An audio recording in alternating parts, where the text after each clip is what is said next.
they start to create a framework where you start to realize there's so many other avenues to still work within a field that you still feel very passionately about and very connected to and very interested in.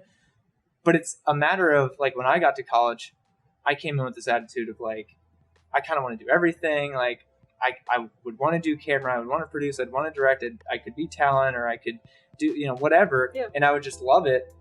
But you start to realize realistically, like, the more you actually do it, what you really like doing and what you think you could do sustainably. Yeah, sure. And the fact that is also a career path. You know what I mean?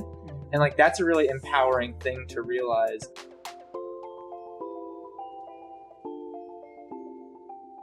What's up, everybody? It's the Poorly Edited Podcast show where we put a spotlight on the most creative minds we can find. We're still graduated college, I guess, so we can't say it anymore. I don't really know what we should do next. Yourself. Well, okay. Yeah, for sure. Yeah, I guess. That's true. Yeah. That's true. I'm Chandler Davis, one of the hosts. I'm Patrick Lilly, yes, another one of the hosts. I'm Alyssa Garcia, intern, I'm Zak Hunsicker, the other intern, I guess. Oh, God. Are you the other intern? I think. I don't know. That Is sucks. that your official title? That sucks that you got relegated to The other other interns. I hate the term intern because it sounds diminutive. That's why I wanted to, we wanted to find a way where we could avoid using that word, as much as possible. I was an intern before, and I was treated like subhuman. Oh. But I interned at Disney, so they treat everybody. I remember distinctly I went to costuming the one day, and the lady was like, because depending on if you're part-time or full-time or if you're in the DCP, it depends on how many costumes you can have out at once because of how busy you might be. And so I remember I went in and she's like, "Are you part-time or full-time?" And I was like, "Oh, I'm actually in the DCP." And she's like, "Oh, then you're like even more than full-time." Oh, no. And I was like, "Awesome." Damn. It's like, that's not what I would like to hear. Even though you just wore a uniform, it's still called costume? Yeah. Nice. Yeah, right? That's I feel like Disney's that's thing. on brand. That's Disney's things. It's all about their branding and all the verbiage they use. So it's all about, like, we want, it's a costume. It's not a uniform. And then it feels better when you're wearing it instead It feels of fluffy. making you conform. It's crazy. But anyway. Yeah, that's my favorite Disney character from my childhood is the kid in the uniform. Yeah. Treated badly in the kid, restaurant. The kid in the diner uniform that doesn't make any sense based on where I'm located. Oh, it never does. Because, like, the story for our place was that we were supposed to be paleontologists, but I was dressed at first like I worked at, like, a 60s diner. And I was like, this doesn't make any sense. And then they later changed our costumes to look a little more like it was a different time. We were paleontologists. So realized. Yeah, it was really weird to be in the middle of a costume. That's like that's a big deal there when they change the look of anything or, like, the branding of anything. So I was, like, in between costumes when I got there. And they were way better because they breathed way better. That's when they started adding the vents. I don't know if you guys have ever worn. No, I don't have them on this one. It's a different Star Wars. My shirt other Star Wars button down. They have, like, the vents now, and even in the shorts where there's like the mesh material on the inside of swimsuits. Yeah, and so it actually breathes. Like, there's vents in the back and everything. So this is news to me. You're just sweating. It used to just be those vests you put on the dentist to block the X-rays. That's what they'd all wear. Yeah. Lead? Yeah, that's the one. We're just wearing lead. Lead vested. Yeah, I'm here. Oh. That's funny. Other Zach. Oh, you're good. Oh. Actually, can Lizzie get him? Yeah. I'm sorry for the interruption. No, Zak Gerhart's here, and he has some stuff to drop off that we thought was lost forever. Some equipment that we have. And we haven't seen Zach in months because of the whole end of the world business. And I don't even know if he's going to come in here or not. I would be surprised if he did. Anyway, sorry about that. Anyway, I wanted to talk. Last week we talked a lot about arguably some boring stuff. Hopefully this week less boring. People. That's true if you ask the right people.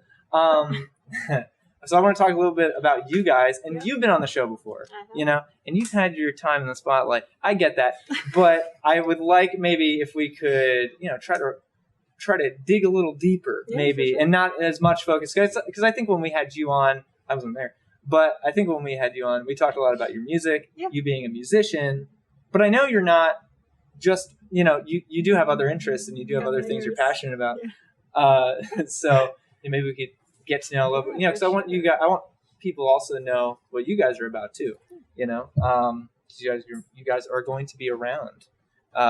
So really, I'm interested, and I don't even know the answers to a lot of these questions, but like, I'm really interested, like, you as a musician, you as someone who wants to do more filmmaking and things like that. What are the influences that really, because like, I remember distinctly the moment I thought of like what I wanted to do as a career. Like, what made you guys think this is what you wanted to do for the rest of your life, really? Like, what was that moment, or that it could be another artist, it could be a work behind that the just scenes for Phantom Menace. Yeah, like whatever. What? Oh, man, I'm gonna go first. I guess I'll go first. Well, for me, I don't really fully remember an aha moment until I got to school, like until I went to college. But I've always had like some sort of interest in the media field, like, because like I would always love music. I'd always love performing, because I did a couple of like small little stage productions back when I was in elementary school. I enjoyed that. So I always enjoyed the media department and just performing wise. It only became more prevalent when I just realized, because of how high school and like the education system works, is they don't really want you to be free reign, and you don't, like, where I went to school, there wasn't much options. You just went the path.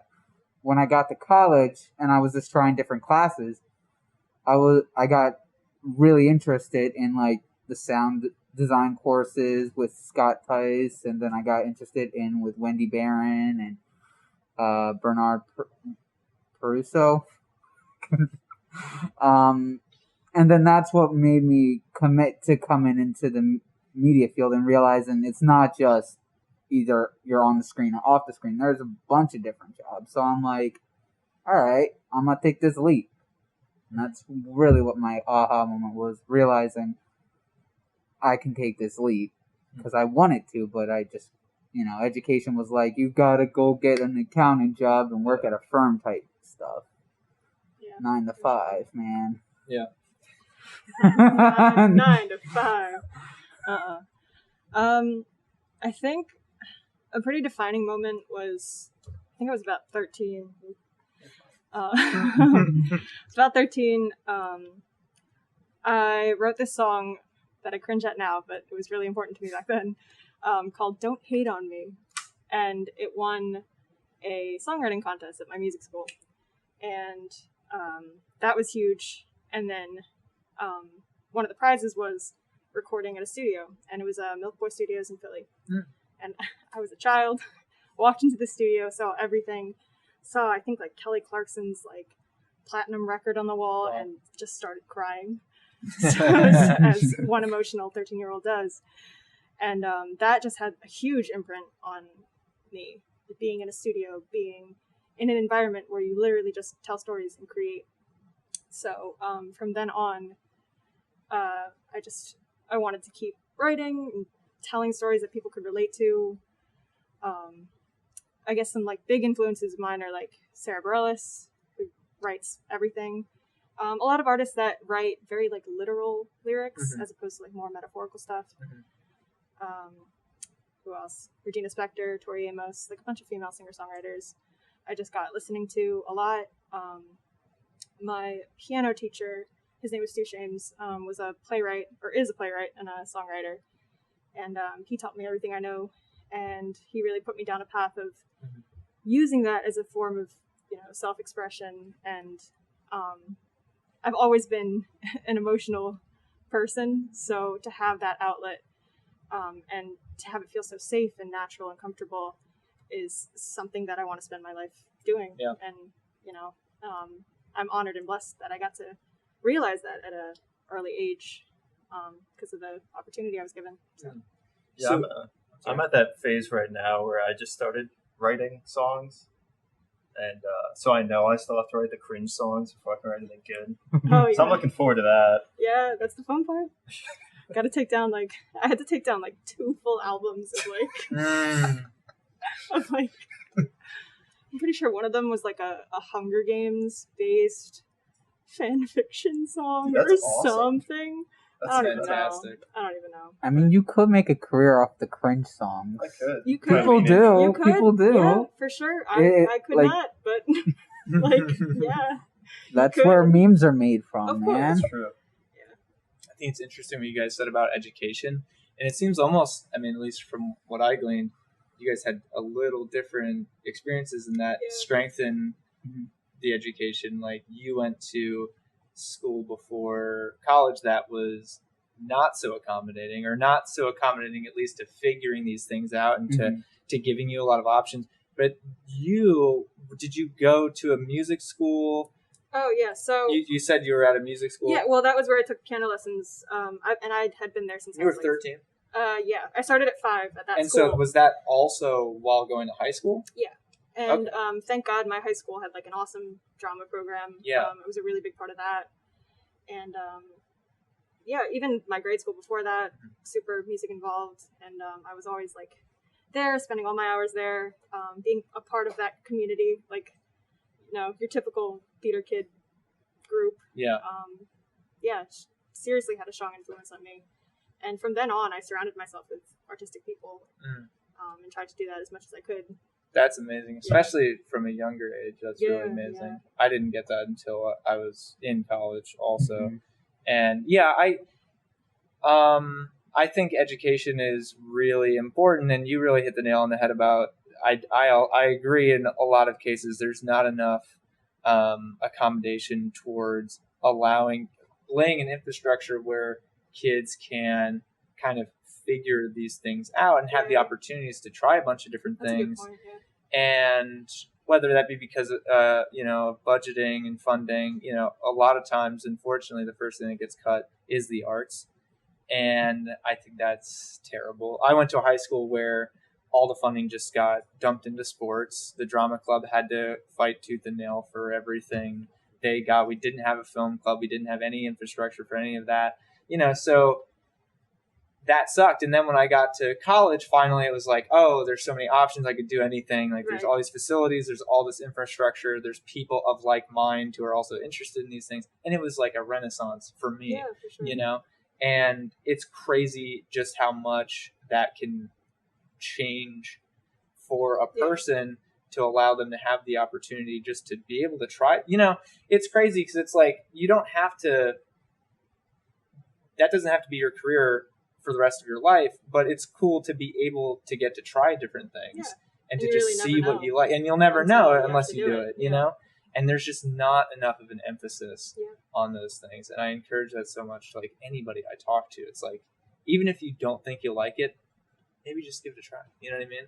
Because you'll never know. And you could go your whole life not knowing, and then you'll be 80, and you'll be yeah, I do actually really like woodworking. I wish I would have known that the literal entire time I was alive until this point. You know what I mean? It's it's crazy. Yeah. I think going to college, it's a good point. As much as arts was a huge part of, high school and grade school for me, it was never presented in a way that I could, have a career out of it. It was really yes, we'll support your hobby. It's a hobby. I was just going to say, Yeah, I hate that word, but that's how most people see it. But when I got to college, there's so many options that you're not aware of. You could, and they're possible too. And that's something that was never made known to me at all. That's interesting, because you realize, I think, when you go into college, and I know I don't know where. Are you talking about Drexel? Yeah, or Drexel. Did you go somewhere before Drexel? No, Drexel. Okay. Yeah, and we went to L-Tri-C, and most of us went to L-Tri-C. And there, it was really cool because a lot of the educators there had done it in the field for a very long time, and then were coming to teach. And so they weren't just people who went to school to learn how to educate in that field. There were people who had done it a lot, and that's why they know how to educate. And so they came from a framework of understanding the business and understanding the fields they were coming from to know, well, look, you don't have to like being in front of the camera. You don't even have to like knowing camera if you don't want to, and how to use a camera. You could just be a writer, or you could you could be a producer. They start to create a framework where you start to realize there's so many other avenues to still work within a field that you still feel very passionately about and very connected to and very interested in. But it's a matter of, like, when I got to college, I came in with this attitude of, like, I kind of want to do everything. Like, I would want to do camera, I would want to produce, I'd want to direct it, I could be talent, or I could do, whatever, and I would just love it. But you start to realize realistically, like, the more you actually do it, what you really like doing and what you think you could do sustainably. For sure. And the fact that is also a career path. You know what I mean? And, like, that's a really empowering thing to realize. I remember you at one point said, and correct me if I'm wrong, I'm sorry if I'm paraphrasing, but you said that you kind of have started to realize you want to get more into songwriting as opposed to this in front, on stage persona. For sure. Doing it. You know what I mean? Yeah. And that's a really primary example of that kind of realization. Yeah. Oh, I don't have to do this to still be able to make music and write music and work and I didn't get a realize wage that until college. Right. From before then, it was, I had to play my own shows. I had to promote myself, be an artist for people to listen and, listen to the music that I'm creating. Mm-hmm. What I didn't realize is there's a whole different market for actually writing songs for other people that, that they can, be the face of. Yeah. And I don't think I realized that till I got the opportunity with Getting Grace and working with Heavy Hitters Music after that I can just, submit songs that I've written and they can get placed in other places and I can profit from that and actually make a career out of that. So that was eye-opening in itself. Yeah. Yeah. No, I think it's really interesting and empowering. Empowering is a great word. Is a word that I like because it's both, like, kind of intimidating but also exciting to realize how many avenues there really are, and you don't even have to pick just one. It's like you can do a combination of it, and there's a lot of different routes to having it not just be a hobby. Like, some people like to say so often. It doesn't have to be like that. And there's so many routes that you can make money more than meets the eye and more than what the kinds of people who would say, oh, it's just a hobby or just only understand face value kind of about that trade or that field. They don't even know, they can't even comprehend the actual ways people make money off of that stuff, because it is like the songwriting thing. Like, that's something I hadn't picked up on until like kind of in the last few years, where I'm like, oh, they don't write all of these songs. Doesn't write all it's like, oh, who's Mark Ronson? And you're like, exactly. So it's that kind of thing. And most people don't read the J cards, or they don't read the liner notes, or they don't read the little fine print at the bottom of the Spotify page, and it's like you start to or they don't watch the end credits of a film and go, what's Best Boy? Can I do that? It's just like that kind of thing where most general audiences, they don't understand. Honest, what is Best Boy? Because I don't know. Best Boy can be for electric department or electric department or grip department. It's essentially the second in command of the key grip, who's the head of the grip department, or the gaffer, who's the head of the electric department. So the Best Boy electric or Best Boy grip. A weird name. I know. I like that. It's so weird. It sounds diminutive. It sounds like it's like the assistant. It's actually like the foreman. It's a dog on set. Yeah. It's like air butting around. Yeah. Bringing people cameras. It's really funny. Bringing people camera, food, water, man. And I always said that as an example because for so long I was like, what actually is that? You know what I mean? And I just didn't understand. And I couldn't even understand just by reading about it. It was almost like I had to see it more and be around it more to then put the pieces together to be like, I understand how these things work in conjunction with each other that makes this larger picture, sometimes literally the picture.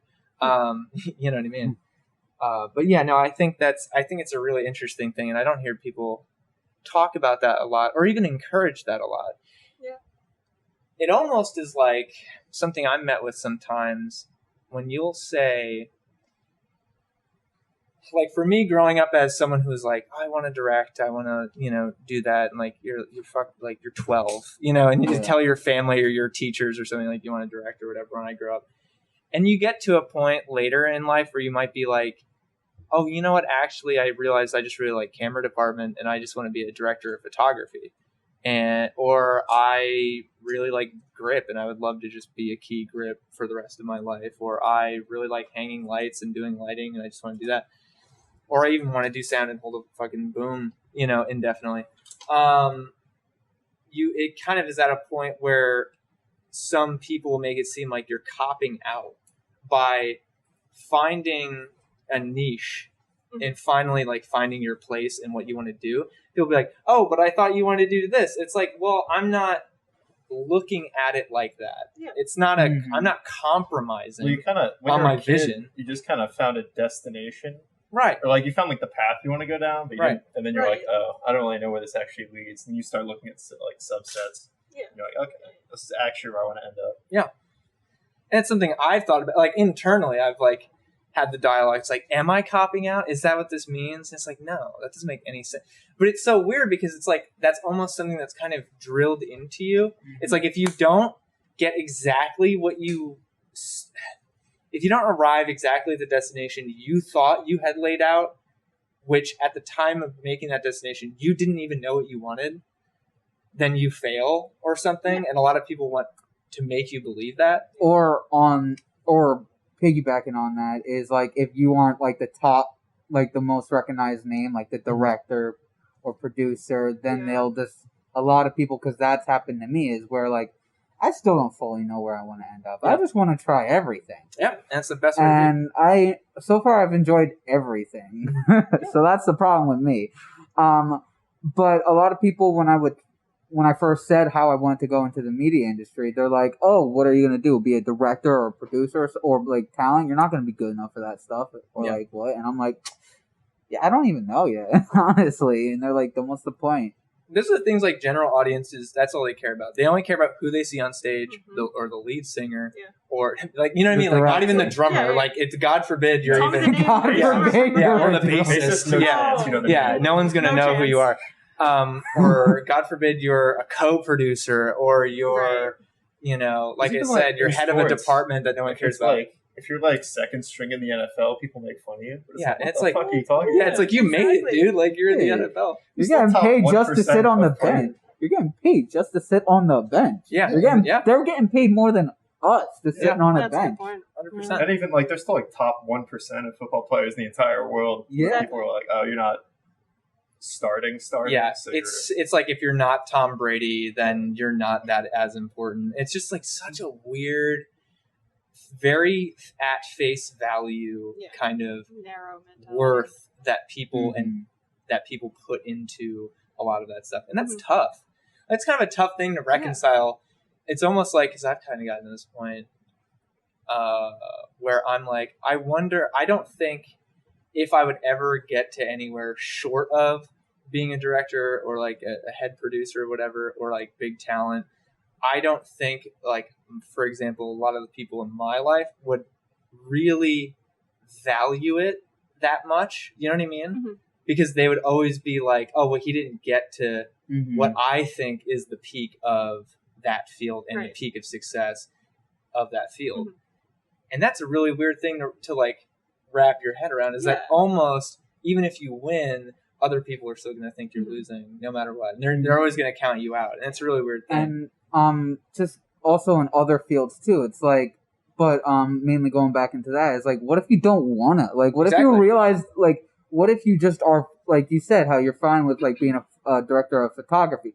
Well, it takes a lot of more work to be a director.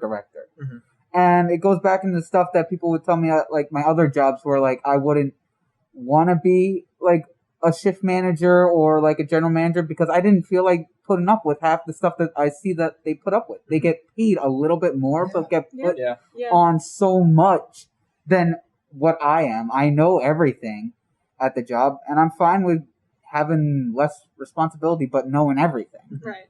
I mean, success is relative. Like, you shouldn't have to explain yourself and your worth to someone else. You know, like, success should be based on what you set for yourself, not what other people set for you. Exactly. Yeah. If you can get to that point, like what you just said, if you can get to that point where you're so in that and you're in full belief that you're untouchable, like I totally believe that. So you can have that dialogue or you can have that side eye from other people, but it's like when you're in that headspace of like, I know what I want, I know what I'm doing, they don't know what I'm doing, like whatever. That's you're untouchable. You're golden at that point. You know what I mean? You can do anything from that point. It takes a lot of humility to be able to say, this is the position that I want. This is what I'm capable of. I know that I'm happy here. I know that I'm making a living here. Yeah. And it's another thing to realize that the people, like for example, being a songwriter or being, assistant mixing engineer, the people that really are passionate about the project that you're working on, or the people that really care, are going to take the time to look you up and give you that recognition. Yep. It's cool to know that you're making that connection with that person. And sometimes that's not the general audience, and that's fine. But I don't know, it's just so much more intimate of a connection if someone recognizes you for being like a smaller role that you're happy with. Because that's when it's like, when that happens, it's like, oh, when you know.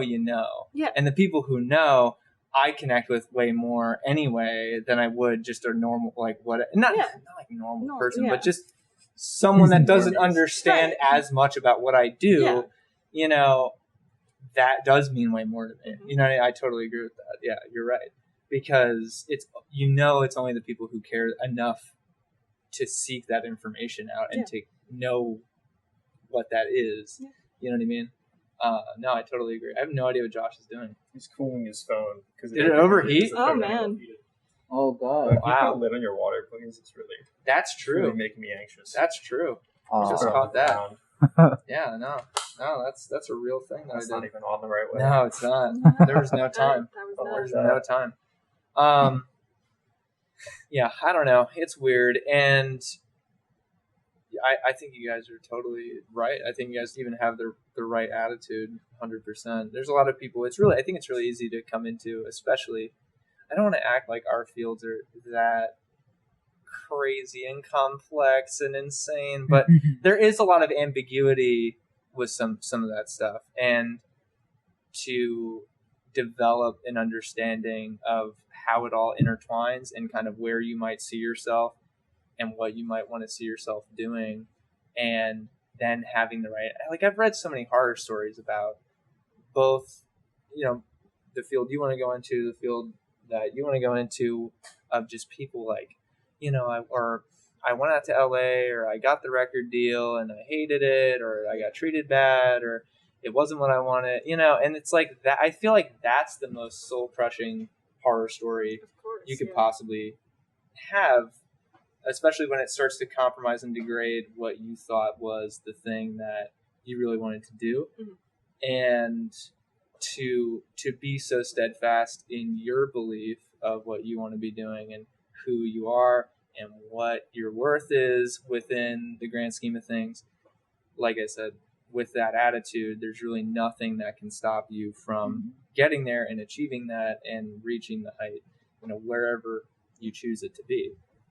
And that's a scary thing too. If you don't completely maybe know what you want, or you want something so grand, like a record deal or something like that, you go, you don't really do the research before you sign, because you're like, record deal, okay, yes. And then people can take advantage of that. And that's a whole other thing where it's like that excitement, that passion for a field can be so easily taken advantage of. That's why you gotta, like personally, I'm thankful that I get to go to school and learn about contracts and stuff like that before, the big leagues happen, if ever. And that's sucks. Like that exists as a part of our industry too. It's so competitive and intimidating at times, but there's a lot of people, if you connect with the right people, it can be supportive, but you always got to be careful. And that is actually a very niche market into the media industry, is just someone to represent or contract read or draw up trademarks and all this stuff. It's very niche, but it pays a lot. It does, because it's so important. And not many people are into that either, or willing to do the job. Are willing to do the job. It's also a lot of it's not new, but it is new, and there's always like these precedences set when it comes to media rights, when it comes to these suits that happen involving media, just because it is kind of ever evolving and it can be very convoluted or very confusing or once again very ambiguous or vague. And I think it's really important to try to understand the law, or at least have people that do, or try to learn about why the laws are the way they are, why they should, why you should cover yourself in certain ways.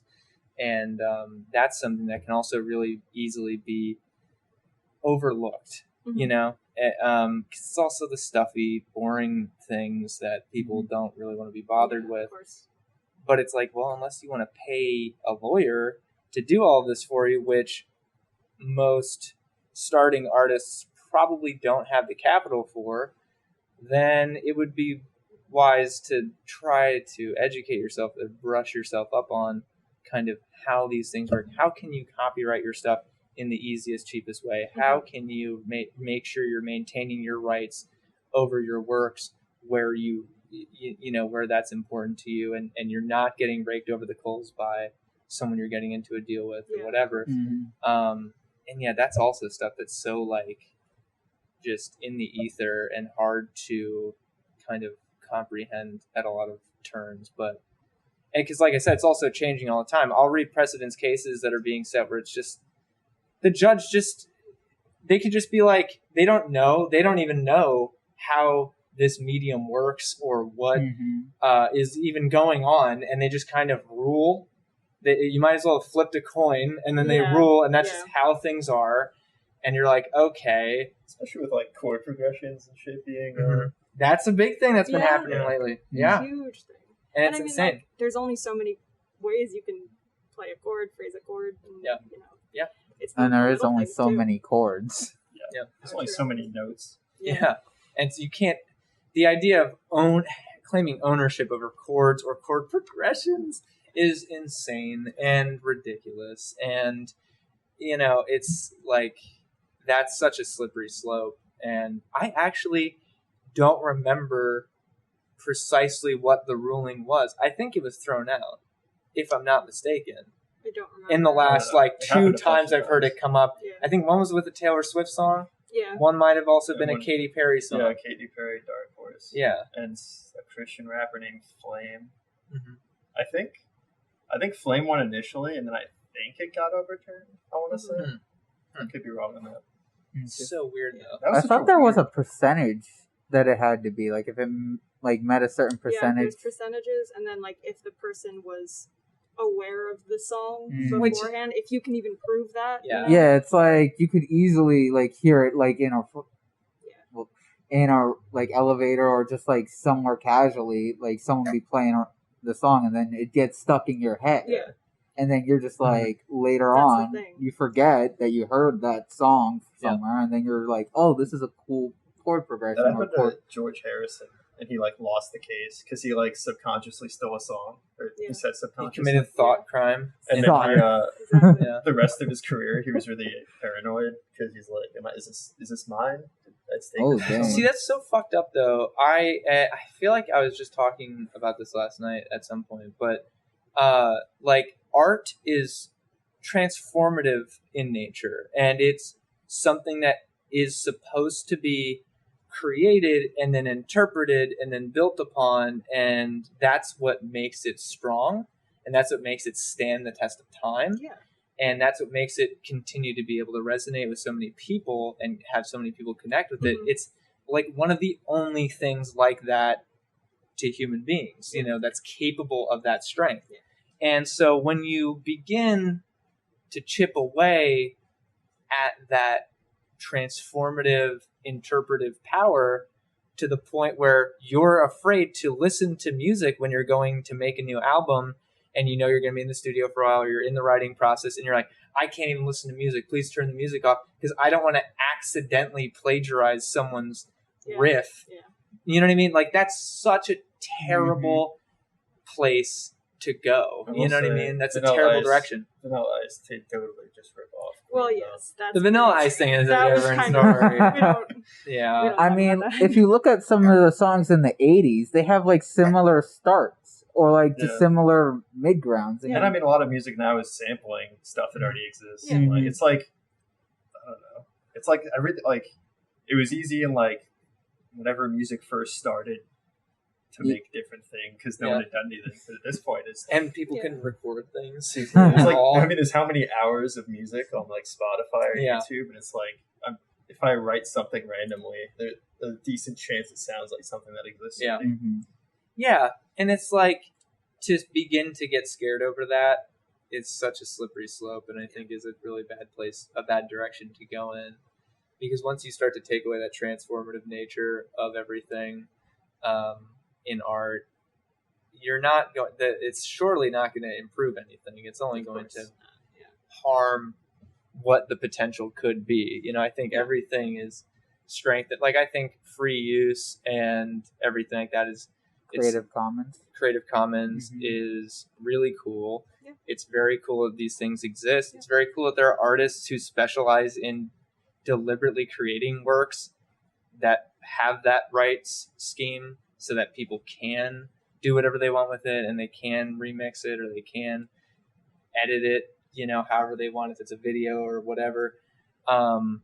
Because I think that's what art thrives. You know, a really interesting quote that I heard, I think, was that Andy Warhol was the first person who made a meme, because he took something that was one thing and then turned it into another in a way to kind of parody it or play off of it in a way that memes do now as an art form. So the conversation is about memes as an art form. Are they an art form or not? And they made the distinction of, I think it was Oliver Tree actually, and they made the distinction that Andy Warhol was like the first person who ever created memes. Essentially, he was a precursor of it because he took a Campbell's soup can and turned it into art. He turned it into pop art. And that is something that pervades now as, like, could you imagine if it got to the point, and there are companies who've tried already, or rights holders of certain properties and IPs that have tried already, where they go, you can't put text over that picture and turn it into a meme because we own that picture and now we're going to sue you. It's like, dude, this isn't a good idea. Like, because then everything on all of the internet will get taken down. You know what I mean? Then everyone will get, like, imagine how ridiculous. Like, it's not a Napster situation. Right. You know, it's like people are being transformative and people are taking something and creating new things out of it. It's not, I didn't just pirate Indiana Jones because I looked at a meme of Sean Connery killing someone with birds. Like, check it out though, the fireplace, it spins around and they're out of the fire. Is this Scooby-Doo? You get it? There's a fire going on, they go into the fireplace to get away from the fire. That's art. But you know what I mean? It's like, and there are actual companies who try to levy that charge where it's like, oh, well, that's a form of piracy because you have this still image you're circulating around of our work. It's like, dude, let's chill out. Like, you're going to make the world such a worse place to be in. Just such a more boring place to live in. Because they want that capital. Oh, 100%. 100%. That's why we had you guys sign all of your rights. I'm just kidding. Whoops. It didn't read those. Hold up. So shifting away from that, because it kind of makes me depressed. Yeah. Oh. What are some goals you guys have for, like, stuff you want to work on or people you want to write for? Or, like where do you want to end up? You started. Oh, man. Sure, Zach went first last time. That's Yeah, fair, that's fair. I opened up first. Man. Like, is there any artists you want to write for, work with? Or... Oh, for sure. That's a really good question. That is a good question. I think I said her name already. Sarah Bareilles has been, like, my idol since I was a child. Still is. So I'd want to work with her in any way possible. I'm watching her the show that she just put out with J.J. Abrams' Little Voice. And then Waitress is a whole thing. You know, she's done so much, and I kind of want to. So she make musicals? Is that what I'm guessing? Okay. Yeah. Waitress is a musical. Unfortunately, Amreth is not here to listen to you talk about Waitress because she would very much have perked up right then. Oh, so good. I think she saw it. Did you really? Broadway. Oh, I I'm think jealous. so. I haven't seen a Broadway play in since I was a kid. Really? Yeah. I've never seen a Broadway play. Really? I think that's why I don't know what Waitress is. I didn't get. Fair. I've only seen one Broadway play, which was Wicked, and we went on a field trip. I saw it off Broadway. Oh, it can be on off Broadway now? Yeah, it can be. So a goal of mine would be just to like be recognized. You know what I'm saying? Just be recognized and like be appreciated and like be kind of like a role model to people. Like being like he rose up and like he's working his best and like just being able to like be an outlet or like like everybody has like a role model for like the media industry and like be like they like him because of their backstory. Like a lot of big stars actually came from here. Like one big star now is the Rock. He came from the Lehigh Valley area, and people constantly Taylor Swift. Right? Taylor Swift. Yeah. Taylor Swift. I didn't know about She's that. from Pennsylvania. Yeah, I don't know if it's Christmas Tree Farm in Lancaster, Reading. I'm not sure. Reading, I think it's Reading. So yeah, Taylor Swift, The Rock. There's also Amanda Seyfried, I believe. Yeah. What's his name? Todd Howard. Who made Skyrim. He went to Emmaus High School. I know. Yeah, I He just found really out lived that. in my township, and I really want to find out where. Oh, that's cool. Also Tim Heidecker from Tim and Eric. Sabrina Carpenter. Sabrina Carpenter, yeah. Who was that? She was in singer-songwriter. Girl Meets World. She did a bunch of stuff for okay. Disney Channel. She's working on her own now, I believe. Yeah, she's in a new film on Netflix. Or show on Netflix. She's doing more independent indie stuff now, like for Netflix. Yeah. But So who are those figures? who are those figures? You can just name all of them. Yeah, like, Everyone specifically only from that. but just like I don't have a list on me. It's just like people who like rose from nothing or like who like didn't inherit their wealth. Those are the people you respect the most. Yeah, those are the ones that like came from like where kind of like situations where I wasn't given many opportunities, but they made the most that they could, and they just worked and like found different avenues and worked their way up to becoming who they are today. And those are the ones that I respect the most in the industry. The ones that put the time and effort, and they're actually one of the most decent people from records saying that of people who worked with them and stuff over the people that just so happened to stumble on the fame or just so happened to get or that through money. nepotism. Yeah, through nepotism. It's always like a weird. I don't know if this is fair. I don't think it is Probably fair. not. But there's always this weird thing when I'm reading bios about somebody or whatever, because it's stuff that rarely you'll hear them talk about in a spoken interview or something. Mm-hmm. So it's usually like in their bio section on their wiki or in their IMDb or something. Like I just find out that like here's someone who's a director. Well, he grew up right outside of LA or in LA, and his dad was a producer at one of the studios. Yeah. And so he grew up around all these things. His dad then had connections. He had the name association. He had all. And you don't want to say, and because I'm sure it's not the case for everyone that fits that description, that it is only nepotism that was the reason they got to where they are. But it's also very hard to make the argument that it had nothing to do with that either, and it's always kind of like, I don't think disappointing, like I said, is a fair word. I think it feels disappointing because I go, oh, well,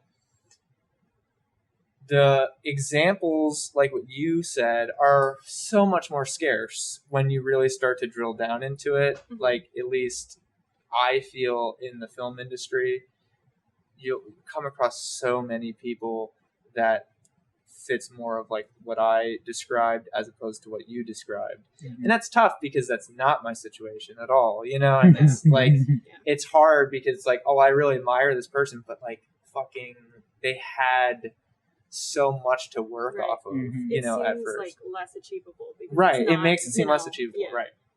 And that's tough. But like, that means you hate Paramore. No, I like Paramore a lot. I know, but I do still like Paramore. Like, I like a lot of these people, but when I heard that, because I did not know that, when I heard that, because before Paramore was like, oh, they're from around here. They didn't grow up, out around here. Jersey. Yeah. Oh, really? Okay. There's just like two different streams of information. Because you knew something I didn't. And then, but then I found out like very recently that apparently Haley Williams' father like worked for a record label and like pretty much set all of that I'm up. pretty sure they hired I didn't know two that. guys in the band. Oh. Okay. Right? In real time. That's the and it's like, it's not, it doesn't delegitimize their music. I'm still a fan of them, but and you go, still cool. I thought. Yeah. To be fair, she's also like, Paramore was also kind of punk, and it is pretty not punk to have a father. Yeah, it is pretty not punk, And so that's hard, and it's hard to find people that have similar beginnings and origin stories as people that come from around here. I'm actually going to wear Hulk hands. That's a layer of hell for you. Is making you listen to your own podcast. Your own banging you do in real time. It's because I talk with my hands. It's very hard. I know. But it's not. It doesn't delegitimize the artist, but it or their work, but it makes me feel bad. I guess is the quickest way to describe it. In a weird way, it's weird coming from an area like this, especially like this, because. And I don't know what it's like around where you live, because I know you live like an hour away. I mean, I guess so do I. But somewhere in any direction. Honestly. But like around here, it's not. We're also not in a very metropolitan, very high opportunity. Although you can see the tallest building around here, which is the PPL Center, from like anywhere in the valley. Yeah. Unless you want to work in the warehouse industry. Dude, we got warehouses galore. We got like FedEx and Amazon next to each other. We're the Los Angeles of warehouses. Yeah. If you want to work in a warehouse, people come out here. Yeah. They fly like across. Yeah, the we coast. get people from Jersey and like Delaware and everywhere working at warehouses here. So if you want to work warehouse, come to this location. But media arts is a struggle, and it's very. It's one thing if you live in Philly. Yeah. Because there's a little more infrastructure there for the stuff that I'm sure everyone here would prefer doing than here or around in this area. We have to go for concerts most of the time. Right. Yeah. Unless they show up in Bethlehem for no reason. Like Mom Jeans. Which has happened. Yeah, which sucks. They used to have there used to be a scene for concerts here. Like there used to be local shows and bands coming in like on the weekly. Yeah, but Steel Stacks is bringing. But we're back. talking like they are. But like we're talking like I'm talking Crocodile Rock, and there's like Trog, and then there was and they all died. They all died. I want to listen to probably aren't playing at Steel Stacks, unfortunately. Yeah. Maybe Arts Fest, but except for that one. Except for Mom Jeans. So weird. That's such a weird. They even started that show with being like, we don't know why they let us come in here and do this show. We don't belong here, but let's not destroy the place. And like, all right. And it was just so funny because it was so real, and it was such a nice venue for them to be. It was just like the one that's keeping the scene alive sporadically here and there, not so now, but Easton Boone Center by the Crayola factory. It's so far for me. I know it is far. That's what. It's only like 20 minutes. I've also heard people. It's not great for artists because it's pay to play. Yeah. Which is why Chris hates it there. Disgusting. Yeah. I mean, that's the only no offense, but offense if you're listening and you do pay to play as a venue. I don't play. Yeah, no, not the band. Well, yeah. But if you run a venue and you do pay to play, shame on you. Really though, I don't know. That makes me mad just even mentioning it. I just can't fathom the level of privilege you feel in art or towards art, where you're like, art is this. It's just like this added bonus thing that these peons, to me, deserve. That I should be paid for owning a building, and they should pay me to come play in my building to bring me patrons and traffic, so that there is nightlife for my patrons and stuff to entertain them. I deserve to be paid for that firstly. Because I don't trust the bands or artists that they're going to bring anyone in that will pay me indirectly, and what they do is so dime a dozen. You know what I mean? And they should be so lucky as to play in my building. It's just like, you're not the Wells Fargo Center. Like, if you're gonna be a local music venue, support your local artist. Don't be a jerk about it. Yes. Oh no, that was a super controversial opinion. We're getting arrested now. They're singing the sirens. Oh no, we're getting swatted.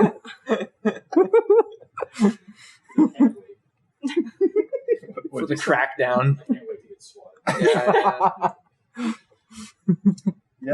think that sums up this podcast nicely. It's when you mix art and business, it never works well for artists. Right. It always lines people's pockets with more money. It's such a problem though, because it's a necessary thing. Obviously, like you got to make money somehow, and you got to have like the, structures in place so that can happen.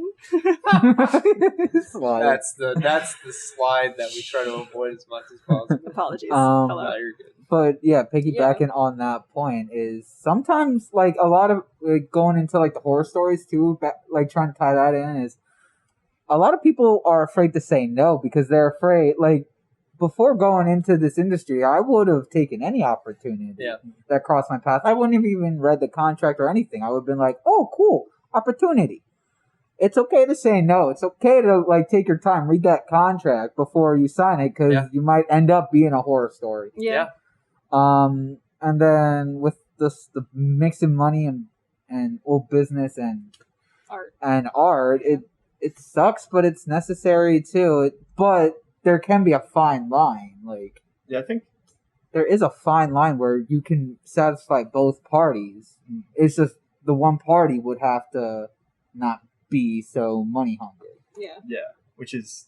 And it's not the artist, so probably not gonna happen. I didn't want to say any names because I didn't want crosshairs. It's that left brain, right brain kind of dilemma where the whole business and art thing almost seems like an oxymoron to a degree, and trying to find, like what we were saying about the contracts and stuff earlier, and having that savviness of legality, having that edge, because it is an edge, because it's most artists, by nature of what they do and by nature of the headspace they often work out of, they do not think in terms of legality or logistics or financials or business, or it's a lot of that those practicals that other people do and other people specialize in, and those other people have found many creative ways to trick those who are not as hyper-focused on those factors and those who are just trying to make things, be it for themselves or for others, and to entertain or to whatever, and to figure out a way to get as much as you can out of them. And then once they're tapped out, to move on to the next, and it's scary. It's scary to think that you could even get, like, that doesn't happen in so many other fields. Like, you don't become an amazing plumber and then someone comes up one day and they're like, you're such a good plumber. I believe in you so much. Sign this contract. And then you're just like ruined indefinitely as a plumber because they caught you in some weird bind where they're going to, it's like they own all your plumbing. I don't know. But like all your piping and all your copper pipe. And you're only able to do this type of plumbing. It's like, it's such a stupid fucking analogy. Plumber. But you know what I mean? Like, that doesn't happen in so think that you can reach your peak where you're like, I'm really successful. And then someone's going to, you now have to watch out to get ruined and sucked dry and bleached dry. Sleep in a van and drive around the country for like 6 years before someone noticed, and they're going to immediately try and take advantage of it. Yeah, exactly. Like all that work just to have the opportunity for someone to try to take advantage Also, of one thing that is a huge annoyance is pay for meet and greets. I feel like because like a lot of artists would love to meet their fans, but they're forced to do paid meet and greets. It's a real thing that a lot of labels do. Yeah, no, you're right. Yeah. And even publishers for books and stuff like that. It's a weird thing. It's a really weird thing, because that feels like probably one of the only things that shouldn't be like that. And it's usually when it's paid, I would never do that. Like, I would never go to one of those. No shame on anyone if you have, but, but like, because I know how it would be, and I've seen it like secondhand and third hand, where maybe even fourth hand, Where 5th and 6th. depends on Where, how like, Possibilities are endless. It's impersonal, and it's Of course, yeah. clearly to check a box on that person's part, and it's very hard at that juncture to be at all normal or real with somebody. It's like I don't think it would satisfy me at all. Where I'm like just in line and I get up to like fucking Dave Grohl. I don't know what I'm going to say to them. That I'm like, this is awesome. Yeah, for sure. And it's like 30. It's like 10 to 30 minutes. Yeah. You pay like $100 Good amount of money. just to say hi. And it creates a barrier too, because if you're trying to be an artist that's personable and that reaches out to your audience, and then you have to pay enormous amounts of money to like meet you and talk to you, creates that barrier. And like honestly, it gives the illusion to that fan that they're special, they get to meet this person, but really the artist is probably not going to remember this person, which is the sad part, because it's so... Because it was commodified. Yeah, exactly. And they have to, wait in a line, and there's so many people in this line that you're not going to really remember that connection, and it's not personable. Yeah. And that's a sour thing to say, and it's like, it sounds so negative, because I know there's so many people who have waited in those lines and have done that. I mean, I have. I'm going to be honest. Yeah. Same. And it's like... Comic-Cons? Yeah.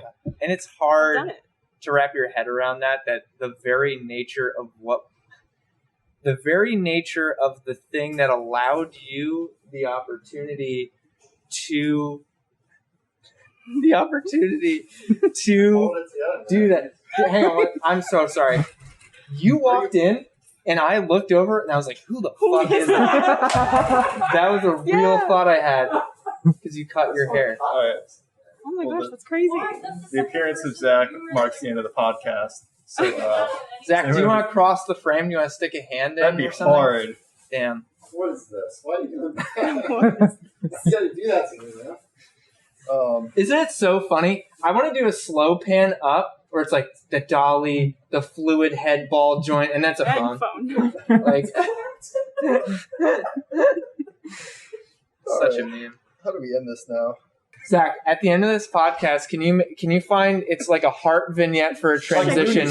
Yeah, and then it like pulls out, and then it goes into black from that. Shipley told me if I ever put a star dissolved in one of my editing projects, he'd fail